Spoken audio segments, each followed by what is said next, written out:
Hi, I'm Kelly. And hi, I'm Geoff. And this is Blueprints for Belonging, where we're exploring how to build conscious connection in a disconnected world. Because belonging doesn't happen by accident. Mm-hmm. It happens by design. Hi, Kelly. Welcome back to Blueprints for Belonging. You know what we're doing? We're exploring the small shifts that make our big difference in how we connect with ourselves and with others. Mm-hmm. In our last episode, we talked about performative communication. How we can sometimes speak more for perception than for connection. And how that impacts our relationships. Yep.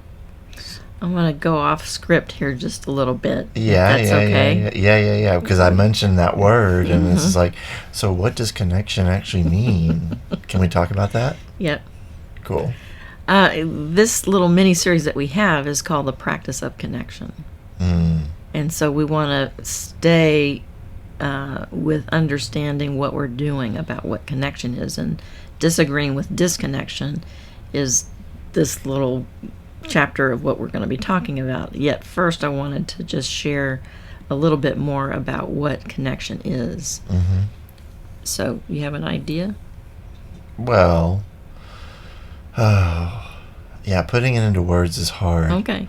But it's when you connect with another person in a myriad of ways. Just a look beyond, there's intonation, there's the facial expressions, it's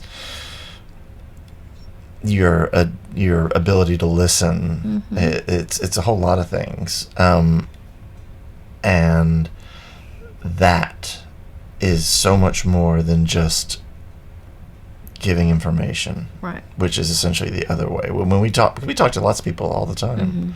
But connection is different. Yes, connection is different than just talking to people. Right. So connection is between two people, or you can have another third person, but it's usually between two people where the experience is feeling emotionally, mentally, and relationally with one another. I feel like I'm here with you. You're giving me eye contact. We're talking. We're agreeing. We're talking about all kinds of stuff. So it's that sense of that our two nervous systems are kind of connecting. These two minds are connecting. We can get disconnected really quickly if I start picking up my phone and start doing something else, or if you pick up, and you're reading something else on your computer, we're not connected. So it's not just the simple proximity of us being in the same room, or the agreement that we're going to be talking. Right, or it's that what we're actually doing. It's what we're actually doing, right? Yeah. So it's tone of our voice, that might be one. The eye contact is another. And I know in some cultures, eye contact is not, there might... It's not a great thing. Right. In some cultures. For some cultures. They frown Unless I upon know it. you. Right. And then it's different. It's different. So two people can sit side by side for hours and yet feel disconnected. Oh, yeah. Well, ride the tube in London. And, Right.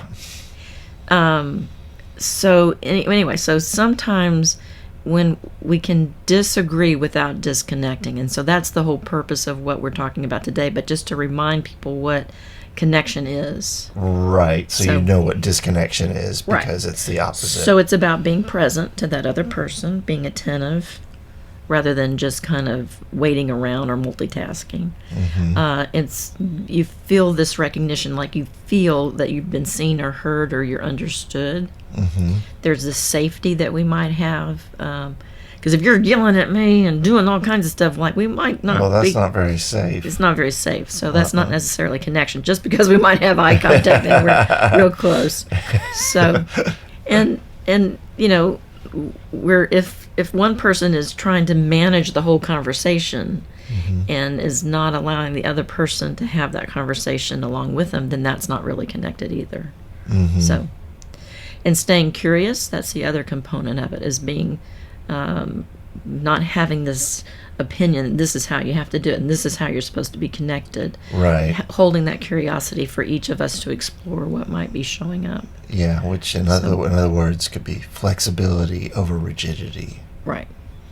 And it's also, like y'all can't see us, but I can give some facial expressions to you, to Geoff, and he will get disconnected really quickly. So anyway, I just wanted to remind people what connection was. So before we started, I wanted to just kind of give that. So yeah. Well, so now we're stepping into kind of talking about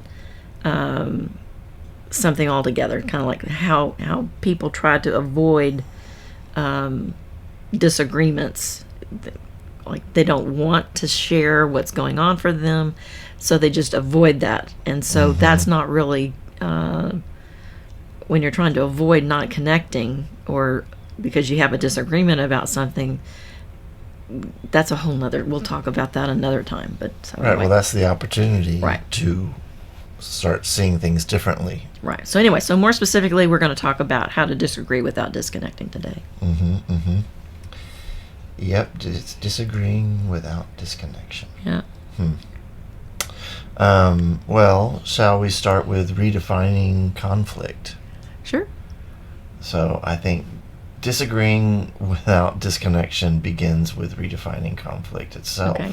Because if you don't know what conflict is, or if you think it's something... I'm mad at you. Right. Oh, dear.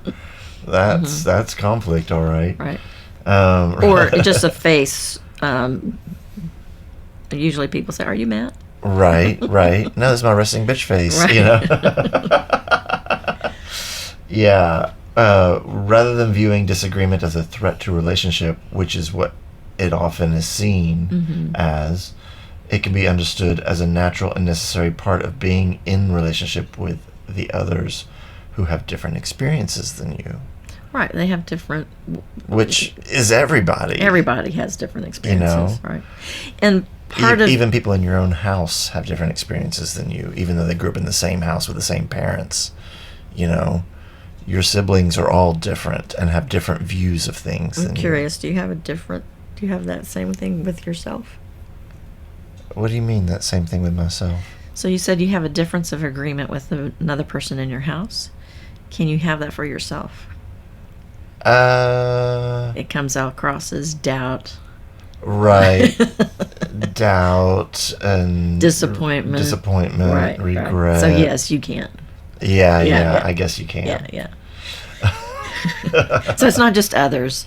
Right. I'm just trying to make sure y'all get all the information we need to have here. So anyway, so conflict is not just that evidence that something's wrong. Right. It's like anger. When anger shows up, there's a need. You dig underneath it to find out what's missing. Right. So in our first season, we talked a little bit more about nonviolent communication. And if you're not aware of that, or this is the first time you've heard that conversation about nonviolent communication, I encourage you to go look it up and find a needs wheel online if you want one. And it'll help you start to find out think of emotions are like the turn signal for your feelings. They're pointing to a need either being met or not being met.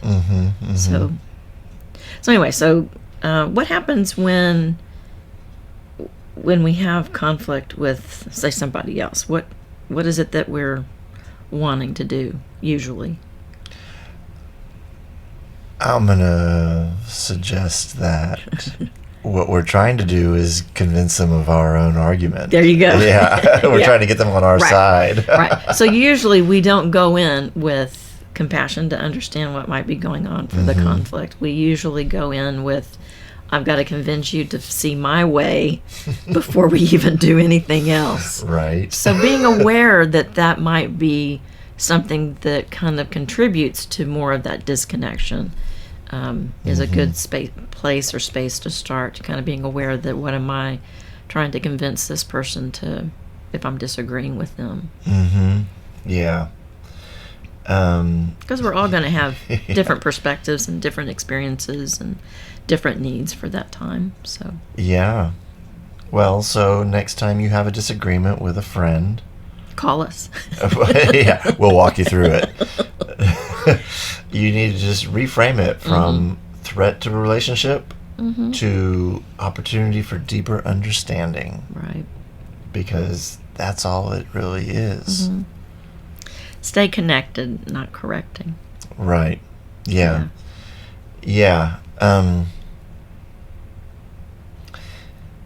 That's a tough one.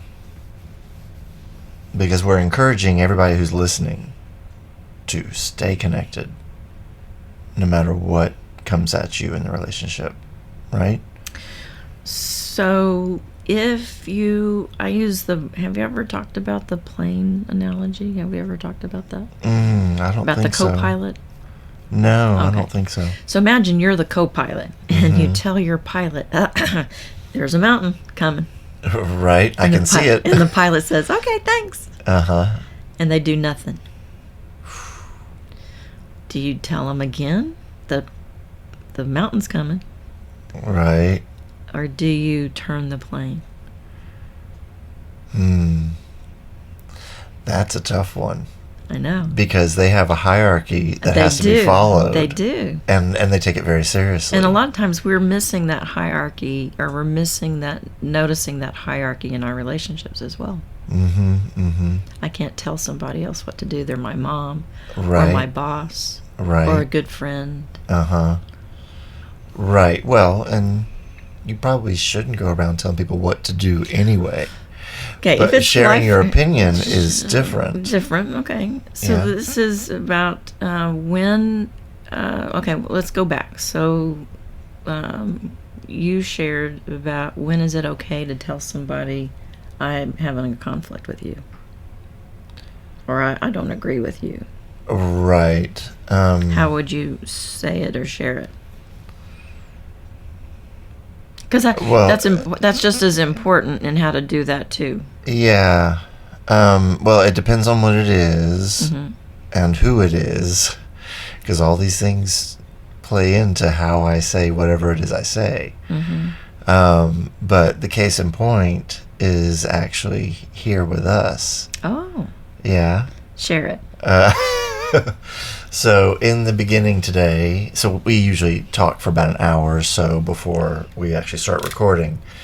And I asked Kelly, because basically we work from documents that we create for each episode. They're mostly outlined, but there's a little bit of script in the very beginning that we try to follow. But then the rest of it is all just ad lib. And I asked her, I said, well, what did I say? I said, well, there's something that I'd like to ask you about. I'm wondering if we couldn't stick to the script in each of these as we start, because you are the first person to speak in them, and I go off script. You go off script, and that throws me. And that we had a long discussion about that. It went in different places too, but And what did I share? She shared that she has a different brain than I do, which is pretty much assumed for everybody on the planet. Yeah, everybody's wired slightly differently. Right. So being aware that everybody right, doesn't think the same way you do. So I got for him that I understood from his perspective that when I go off script, it confuses him. He doesn't know where I am. And that makes sense that he wants to stay consistent and ordered. Yeah. And my brain's going like, whoa, we can do this, we can do this, we can do this. Right, I'm over here. What are you doing? I'm popping off the ceiling, sweetie. I'm everywhere. So good. So that's just to let y'all know that that conflict is not about put up your dukes kind of thing. There's always going to be something that doesn't work. It doesn't feel great for one party for one or person another. or another. And so to be able to have the presence to ask for what you need or share what's going on for you. Right.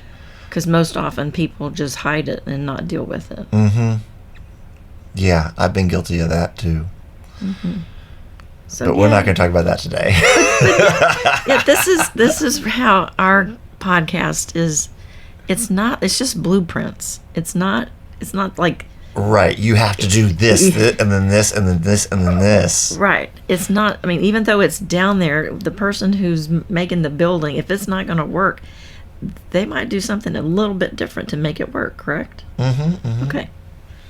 Because it's not, I mean, yes, it's a good design. There are different ways to skin a cat, in other words. Okay. I know, it's a horrible saying, Yeah. but it is true. Mm-hmm. There are different ways to do anything. Mm-hmm. So just because the blueprints are there doesn't mean you have to follow them explicitly. Mm-hmm. Now, I am an explicit follower, but that's just the way my brain works. And I also spent so long being an architect that, yeah, I follow blueprints. But and my artist brain goes in so many different ways. yeah, she's always all over the place. Yes, I'm always all over the place. All right, so hopefully that got that message across that it's not, it's okay to be where we are. Mm-hmm. And to be Always. conscious of other people where they are, and offering that presence in that space to connect with each other. Yeah. Because if not, then it becomes right, wrong, good, bad, Right. defending, correcting, proving I'm going to show you how this is the way it's done. Right. And then it, I don't want to be around that person. Mm-hmm. You start to create strategies that might not work in the long run, and they're short-term quick fixes, like, fine, I'm not going to do it that way. We're just going to have to figure out another way. And then we wouldn't have had a podcast today. Right. We would have been angry with each other. Right, and that's not the way we Yeah, no, we don't want to do that. No.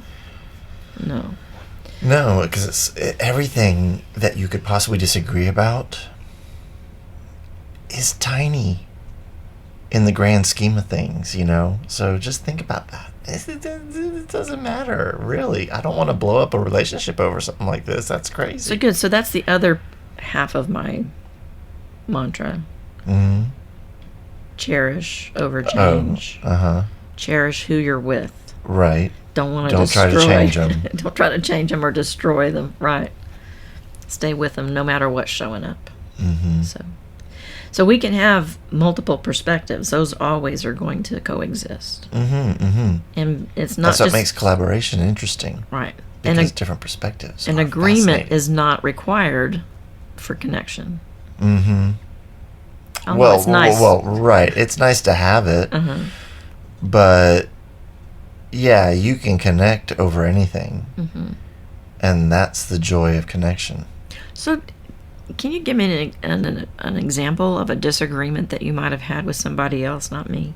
Just an idea, just a disagreement about something. Yeah. You don't have to give all the details. Just right. give Just enough. Right. Well, there's a dear friend of mine that I've had some exchanges with, which have not been wonderful. Mm-hmm. And it usually starts with me saying something snarky, or because I'm upset over something, right? So I get upset, and I don't take that pause before all of a sudden I'm faced with this person and I get snarky with her. And, well, that wasn't the right moment for that, because boy howdy did it set her off. Because she's going through some things, and I know some of the things she's going through, and so I should have thought about that, but I didn't, because what happened. And actually, this one has a really happy ending. Okay, good. So we got into a fight, and it was clear that if we didn't resolve the fight, she was going to be spinning out for days, and I didn't want to do that. And she told me, so she went into her room, she came right back out, and I was standing in my doorway, and she said, "I need you to hold me." And so I did just that. And I held her so tightly, and she said, "I need you to vibrate." So I began humming as I exhaled. Every exhale was a hum. And yeah, basically. And I mean, and my muscles hurt. I was holding her so tightly. And it worked. Wonderful. It pulled her back down from the fight or flight mode back into reasonable brain activity. Mm-hmm. And So I for- was so excited about that. I was just like, she said it first. She's like, it worked. And Good. I'm like, yes. So for you looked at your own internal awareness, Mm-hmm. and you kind of, in that moment, regulated it. Yes. Wonderful. Yeah. Wonderful. So you stayed connected by putting the disagreement over here and being with this person. And being with her. Yeah, yeah. As she needed it. Right. Yeah. So that's the practice. Mm-hmm. Mm-hmm. And that's what we want to pay attention to. Right.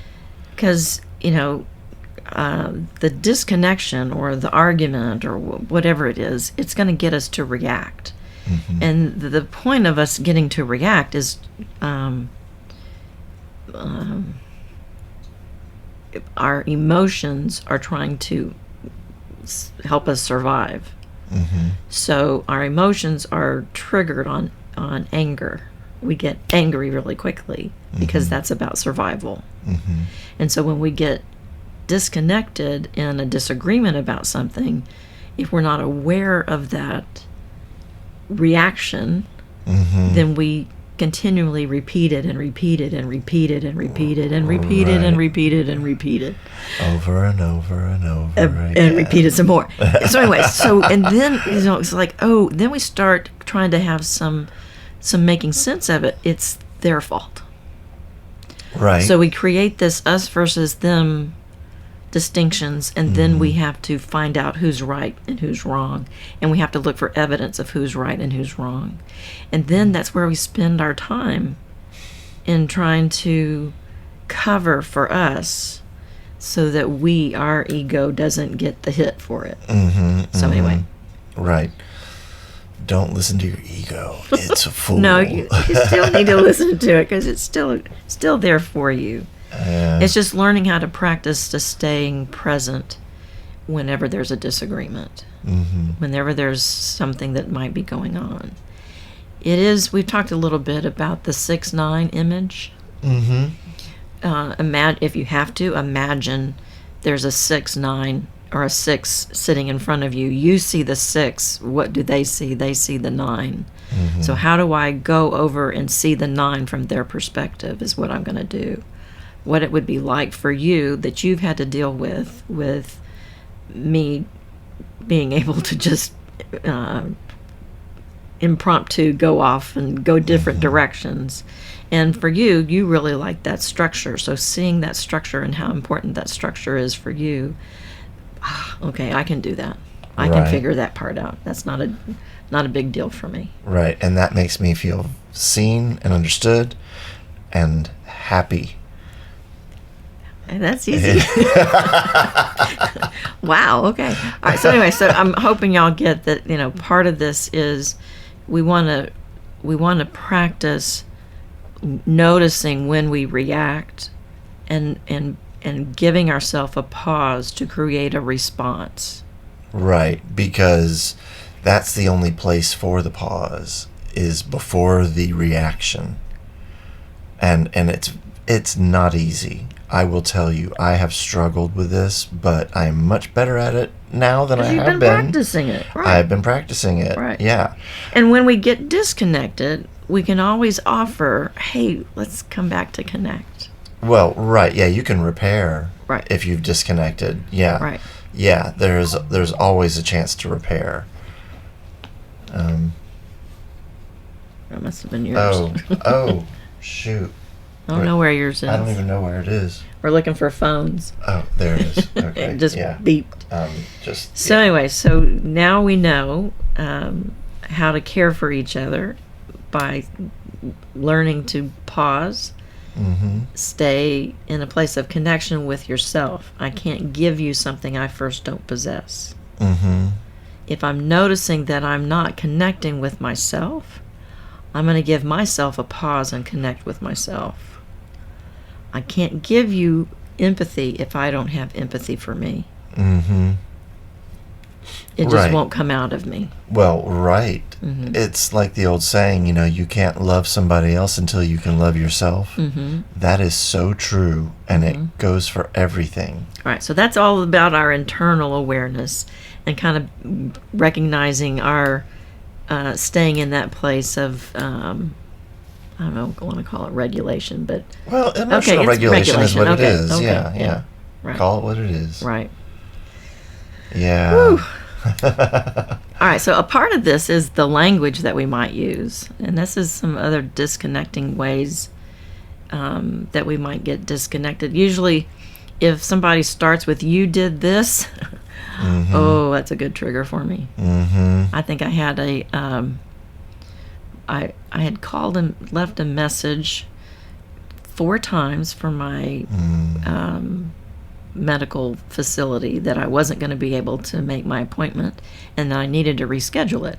Nobody had returned my call. And then I got a text message from their app that said, we noticed you missed your appointment. Like, no, we didn't notice because y'all didn't call me y'all back. didn't call me back. Right, and you missed your appointment. No, I didn't miss my appointment. Right. I intentionally tried to reschedule it, and you weren't playing along. Right. So language is important to pay attention to because there's some disconnection language that gets corrective. It usually starts with "you did."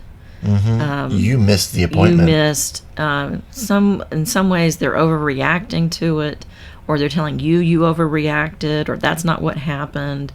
They're just invalidating your reality right at that moment. So, connecting language, talk a little bit about that. What's some connecting language sound like? Well, help me understand where you're coming from. What I hear you saying is that's a good reflection tool. I love reflecting what people say because it makes sure that you actually did hear them correctly. And here's how I'm seeing it, which is basically telling you from my point of view, but it's offering it in a polite way. It's not, no, you're wrong, I'm right. So earlier today, I had some disconnecting or connecting language. At the beginning when we were having our discussion about how to start the podcast. Right. Was I connecting with you? I think you were. You always do. Yeah. Okay. Yeah. Some people. I don't believe. No, I did not hear from out of your mouth any disconnecting language. Okay. Yeah. I began telling you about disconnecting language I was hearing from my sister. Yes. Okay. So tone and intention also matter just as much as the words. I would also say timing. If you have a conflict about something, going into a business meeting or going into something that you don't have the time to discuss it with that person might not be the best time. Or if you have people that are coming over and you're wanting to talk about something, and this might not be the best time. Right. So be aware of timing just as much as tone and intention. They matter just as much as the words. So now it's like staying connected. My phone, I have it off right now. So it's not, I'm not talking to anybody, although it's available for me to use at any time. It's just not at that ready state for me to answer because I'm doing something else. Right, and you have silenced your phone. I've silenced my accordingly. phone, right.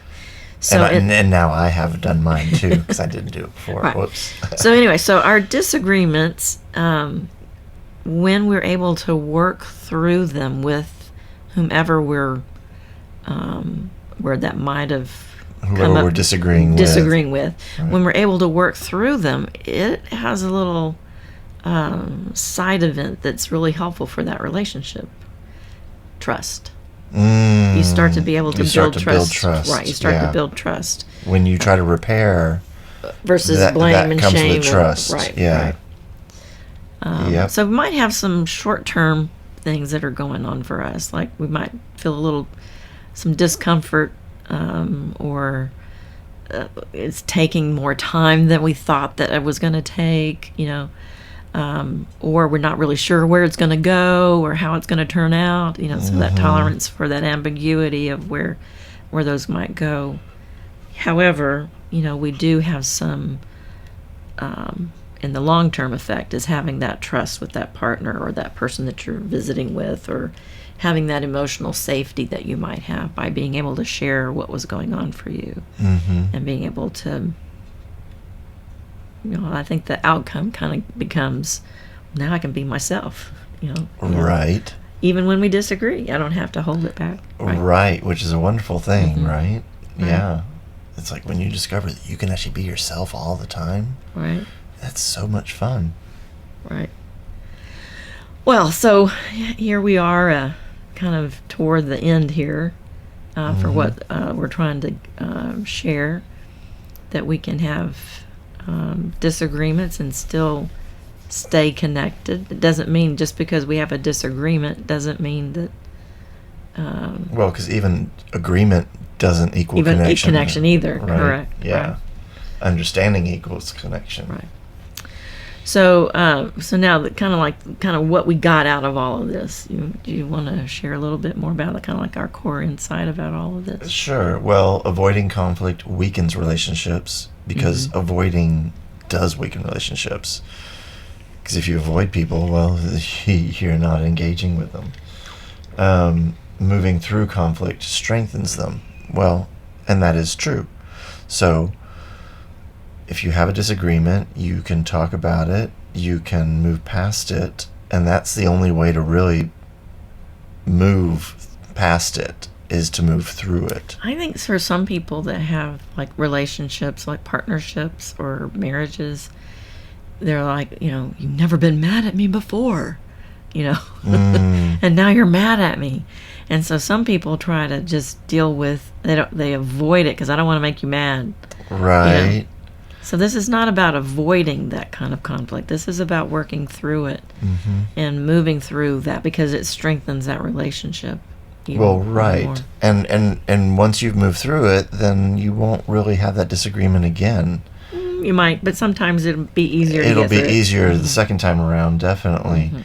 And so it only strengthens your relationship because that's exactly what it does. Yay. Yeah, disagreement doesn't have to mean disconnection. Nope. It just doesn't. In fact, it can be one of the most honest places in a relationship. Yeah. Because it can force you to really just sit down and talk about it. And be present with each other. Yeah, Yeah, and be present with each other. And staying present doesn't mean we always have to agree either. It just means we're willing to understand even when it's uncomfortable, and even when it challenges us, because this is where we're growing. We're learning about more things than we ever thought we were going to.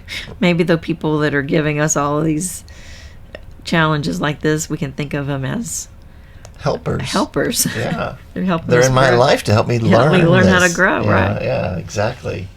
Yeah, everything is a growing experience. That's right.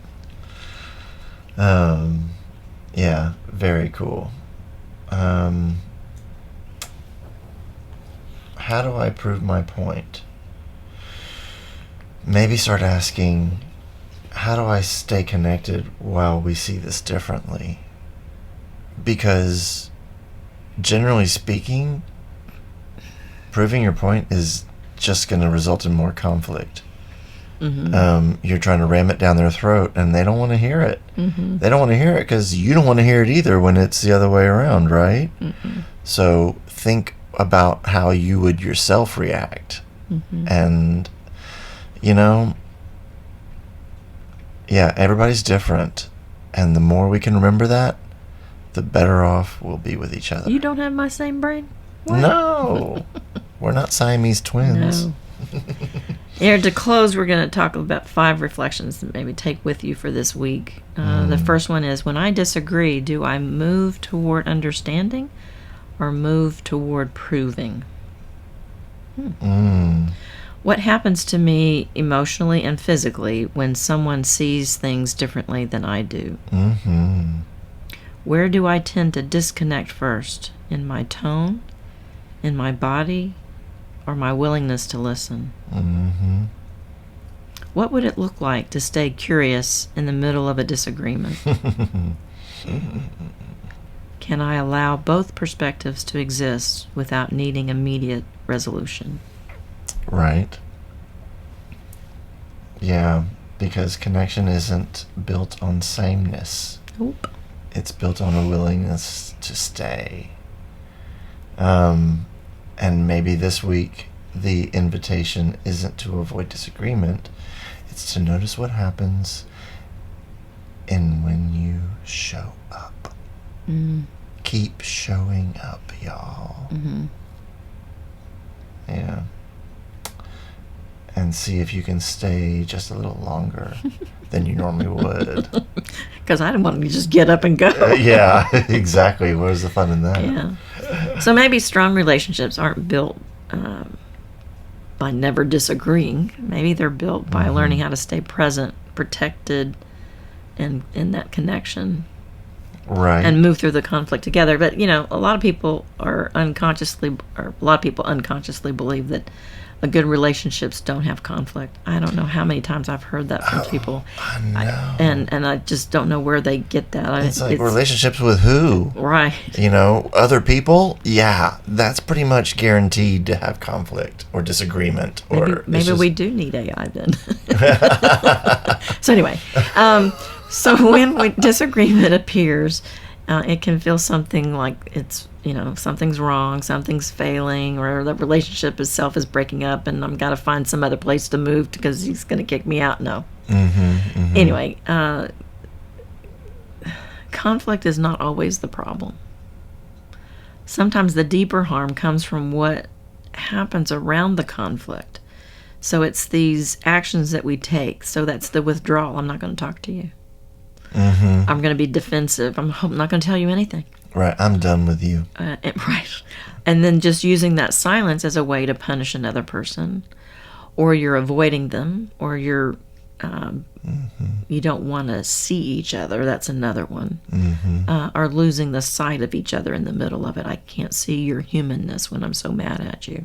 So, anyway, so those kind of places for some people.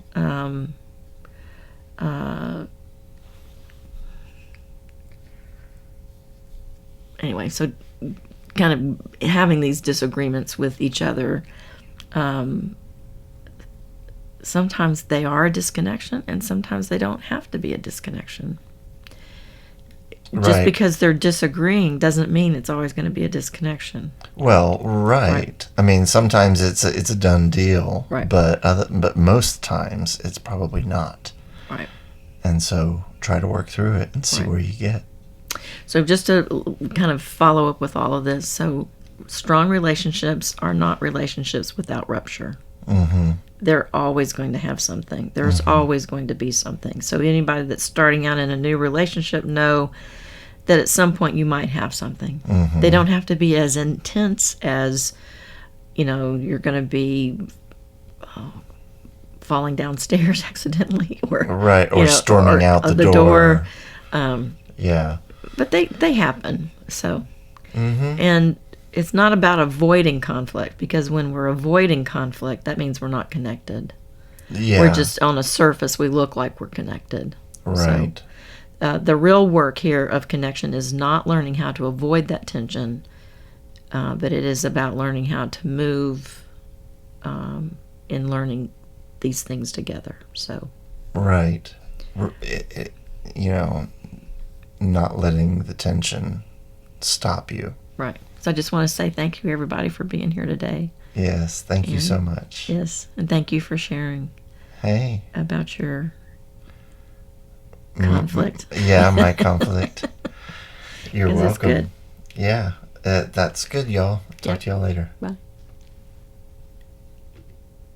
Thanks for listening to Blueprints for Belonging. If you enjoyed this episode, be sure to follow.